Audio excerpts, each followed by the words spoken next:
Call came at 2047 in the morning. Not a knock, not a doorbell.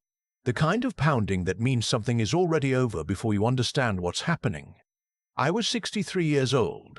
I had worked for the same company for 31 years. I had never been inside a police station except once, in 1987, when I reported a stolen bicycle.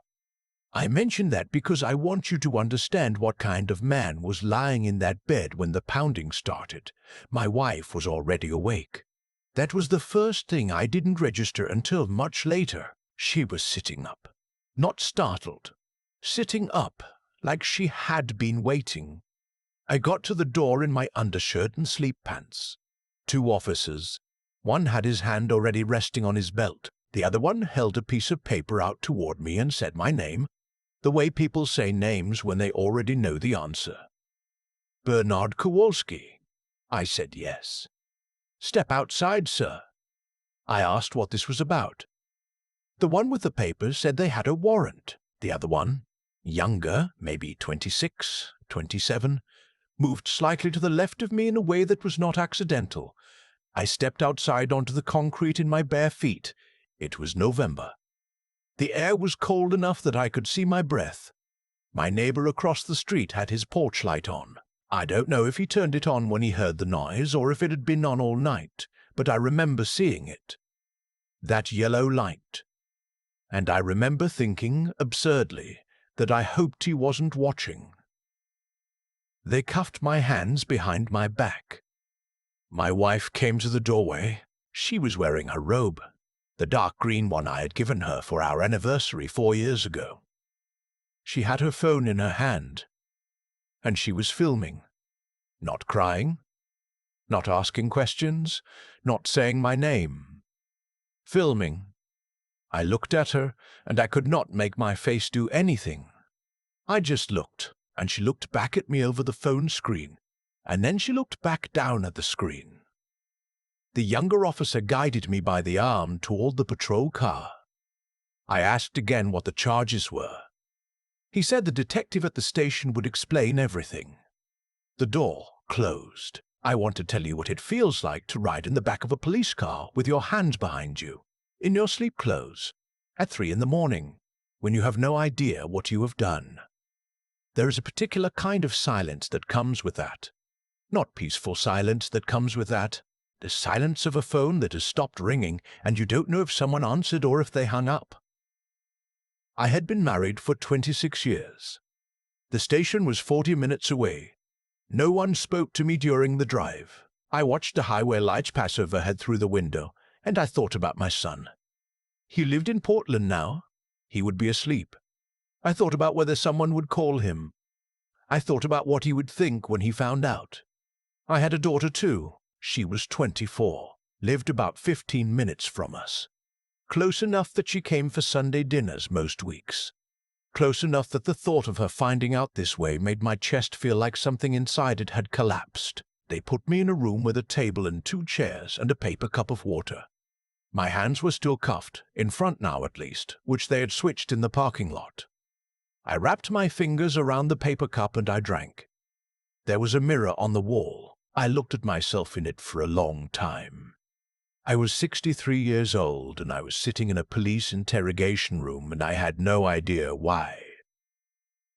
The door opened at 4:22. I know the exact time because there was a clock on the wall and I had been staring at it. The man who came in was somewhere in his mid-50s, not a uniform, plain clothes. Dark slacks, grey shirt, a jacket that looked like it had been through a lot of winters. He sat down across from me and put a folder on the table.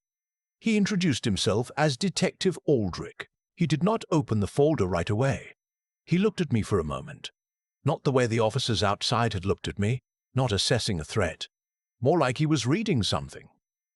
"Mr. Kowalski," he said, "before I go through this, I want to ask you a few questions, and I want you to answer them honestly, even if you think the answer doesn't help you.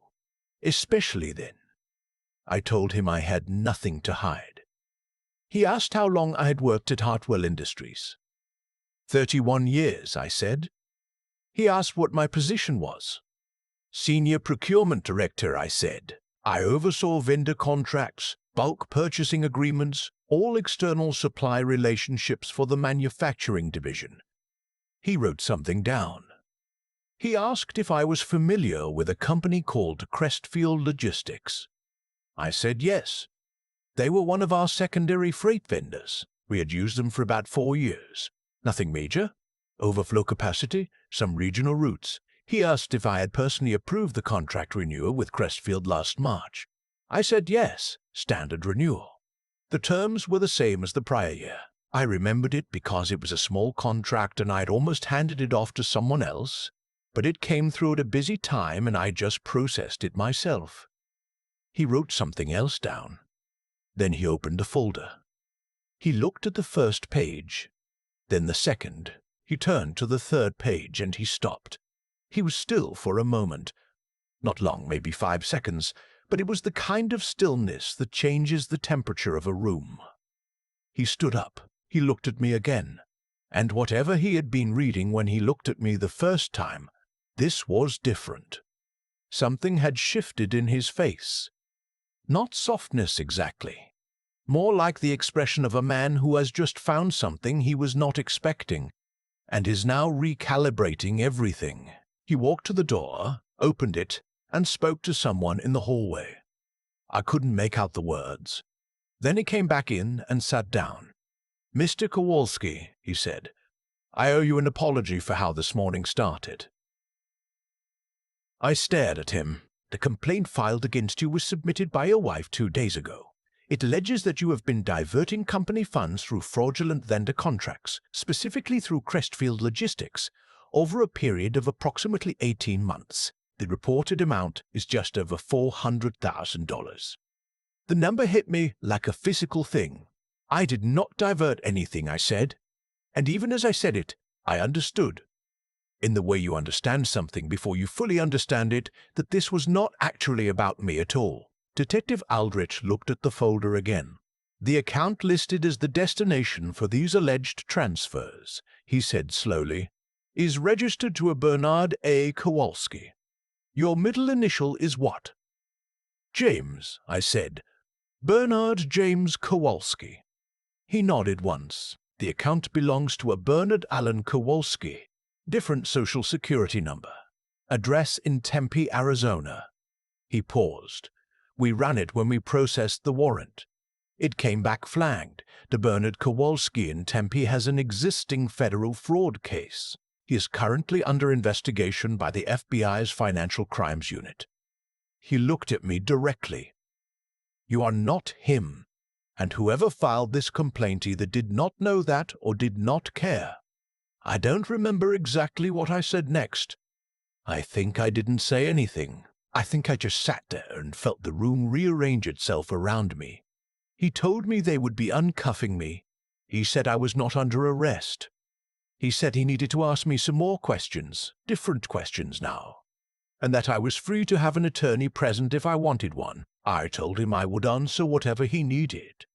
I want to tell you about my wife, because you need to understand who she was, or who I thought she was, before I can explain what came next. Her name was Lorraine. We met when I was 34 and she was 31 at a work event that neither of us had wanted to attend.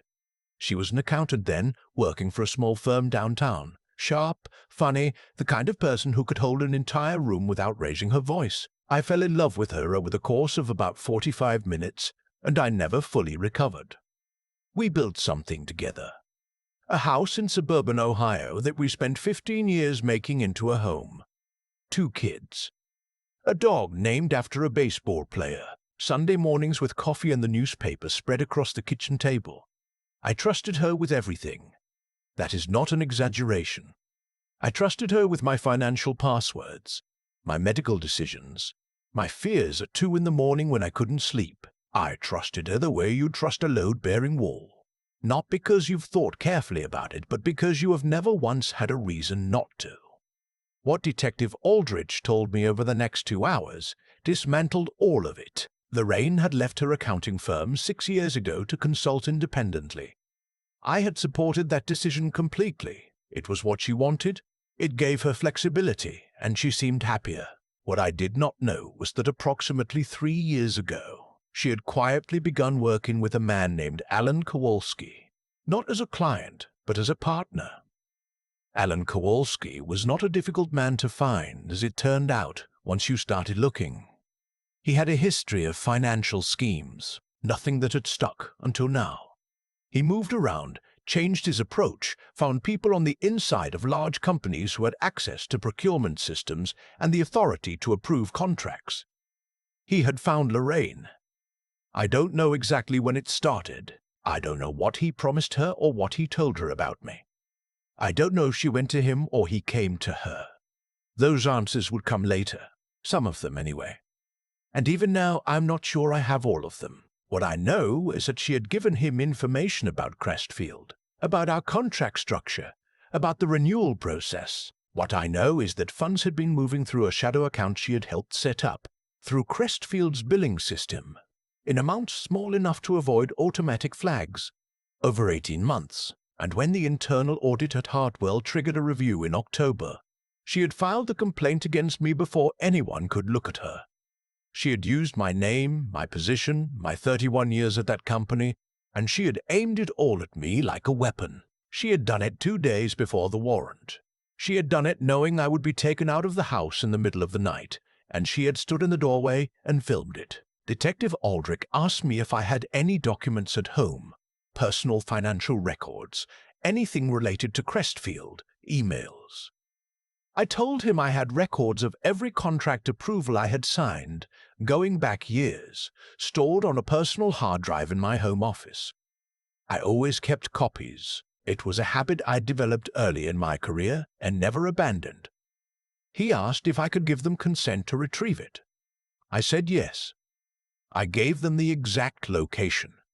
I told them where the spare key to the office cabinet was. He also asked me, carefully, watching my face when he asked, whether my wife had access to my work email. I thought about it. About 8 months ago, I had asked her to help me draft a response to a vendor dispute. It was a complicated situation, a lot of back and forth, and she had always been better at that kind of clinical written communication than I was. I had given her my password so she could pull up the original correspondence. I had never changed it afterward. I sat with that for a moment. I told him yes. He wrote it down. I was driven home just after 8 in the morning, not in a patrol car, a detective's unmarked vehicle. One of Aldrich's colleagues, a woman named Rivera, drove me. She did not make conversation, and I was grateful for that. The house looked exactly the same from the outside. Same shutters, same oak tree in the front yard that needed trimming. Same mailbox with the small dent in the side where I had backed into it 3 years ago and kept meaning to fix. My wife's car was not in the driveway. I went inside and I sat at the kitchen table and I looked at the room I had eaten breakfast in for 22 years, and I did not make any coffee. I just sat there. My daughter called at 8:45. I don't know how she found out. I learned later that a neighbor had texted her early that morning. She was at my door in 18 minutes. I heard her car before I saw her. She came in and she sat down across from me, and she put both her hands on mine and she didn't say anything for a while. She just sat there. That is the thing I remember most clearly from that entire day.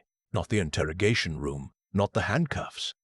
My daughter sitting across from me at that kitchen table and not letting go. The investigation moved faster than I expected. The hard drive contained everything. Time-stamped contract approvals, correspondence, my full access log showing every time I had entered the procurement system, and from which IP address. None of the flag transactions corresponded to my login. They corresponded to a login using my credentials from an IP address registered to Lorraine's home office computer. The Crestfield account had been set up through a web of shell structures, but it wasn't complex enough to survive serious forensic accounting. The transfers were real. The account in Alan Kowalski's name had received the money. And Lorraine's fingerprints, not literally but financially, were everywhere. The FBI was already building a case against Alan Kowalski. This connected directly to it. Lorraine was arrested 11 days after I was. I was not home when it happened. My daughter had convinced me to stay with her for a while, and I had agreed, mostly because I could not figure out how to be in that house by myself. I heard about it the next morning from Detective Aldrich, who called me personally. He told me the charges included wire fraud, conspiracy, and filing a false police report. He said the DA's office was taking it seriously. He also said something else. He said that in 22 years of doing this job, he had not often seen a case where the evidence trail was so clean on one side and so damning on the other. He said that whoever had helped set this up had clearly underestimated how thorough a 31-year procurement director's record-keeping habits would be. I thanked him. He said he was sorry for how the morning had started. I told him he had done his job exactly right in that I didn't hold it against him. The divorce proceedings took 14 months. I don't need to describe all of it. There are parts I won't describe, not because they're too painful, but because some things belong only to the people who live them. What I will tell you is that I learned things about the last 3 years of my marriage that I am still honestly working through. Some of them surprised me. Some of them, when I look back, I wonder if some part of me already knew, the way you sometimes know a sound is wrong before you can identify what made it. I learned that loneliness is not the same as being alone. I had been lonely inside my marriage for longer than I had admitted to myself, not because Lorraine had stopped caring, or maybe she had, and I had talked myself out of seeing it. But there was a distance that had grown between us that I had kept trying to attribute to stress, to age, to the ordinary wear of a long marriage. It wasn't ordinary wear. My son came from Portland when he heard everything. He stayed for 2 weeks.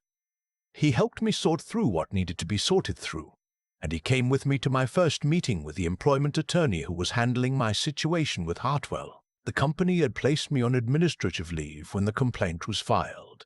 Once the investigation cleared me, they offered reinstatement. I declined.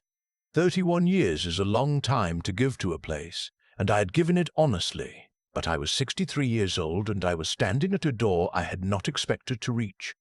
And when I looked through it, what I saw was not more of the same. I retired, formally, with a full pension and the handshakes and the cake in the break room, which my daughter attended and which made her cry, which in turn made several of my colleagues cry, which I found both embarrassing and genuinely moving. I have been asked more than once by people who know what happened whether I hate her. I have thought about that question more carefully than I have thought about most questions in my life. I don't hate her. I don't know if that is wisdom or just exhaustion.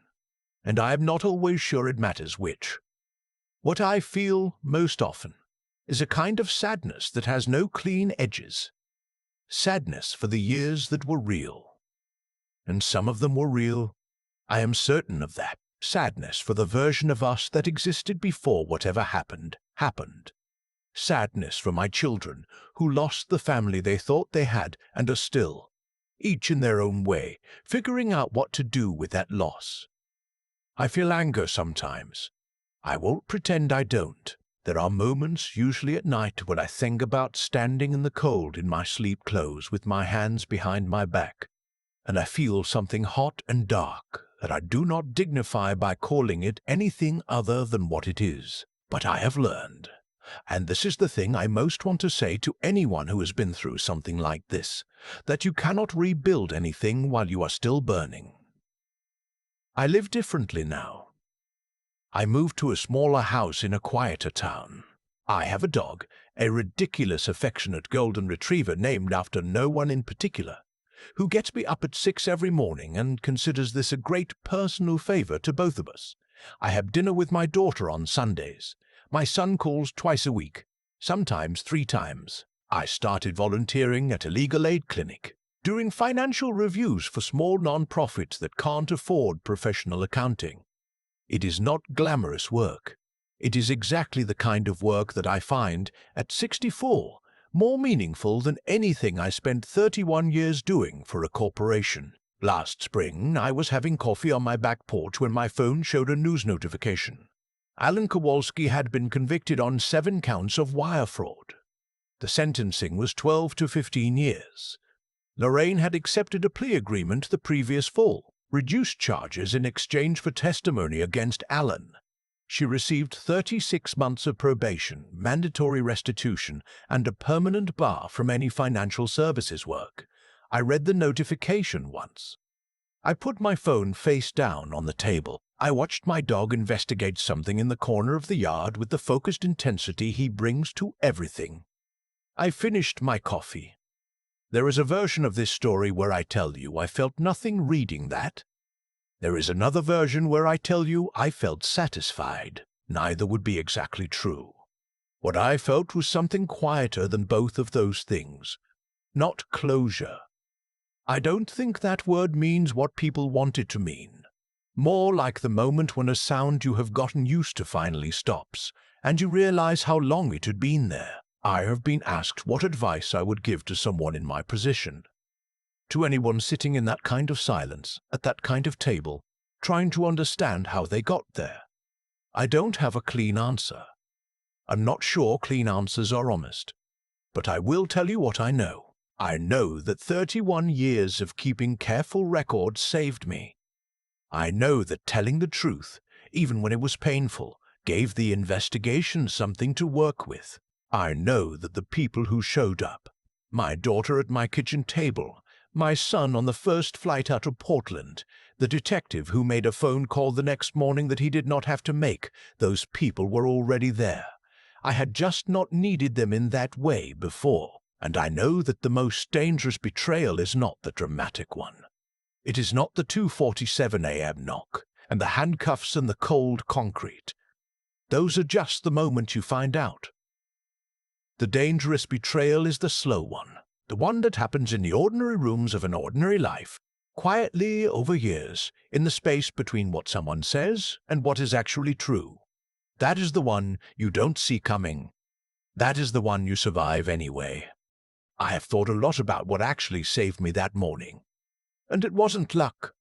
It wasn't the right word at the right moment, or some sudden burst of courage under pressure. It was 31 years of doing the ordinary, unglamorous work of keeping my records clean. Every approval logged, every contract time-stamped, every decision traceable back to exactly who made it and when and why. I had done that not because I suspected anyone, not because I was protecting myself from something I could see coming. I did it because that is what you do when you take your work seriously. That habit, built over decades without any particular drama attached to it, was the only thing standing between me and a fraud conviction I did not earn.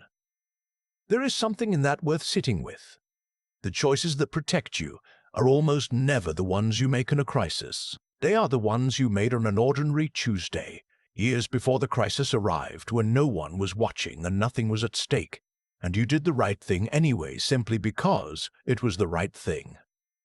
Lorraine made a different kind of choice, not once but many times over many months, in small increments that probably felt manageable in the moment. I don't know what she told herself. I don't know what Alan Kowalski told her, or what she believed about where it was all going, but I know that the path she chose required her to keep making it smaller. The truth, her judgment, her sense of what she actually owed the people around her, until there was almost nothing left of it. And then one night she stood in our driveway in the dark and filmed her husband being walked out in handcuffs.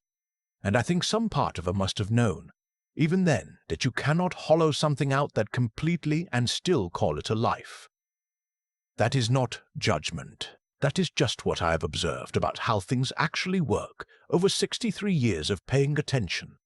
What I know about resilience, and I am careful about that word because it gets used too easily, is that it is not a feeling. It is not something you summon when things fall apart. It is what is left when everything else has been stripped away, and you find out what you are actually made of underneath.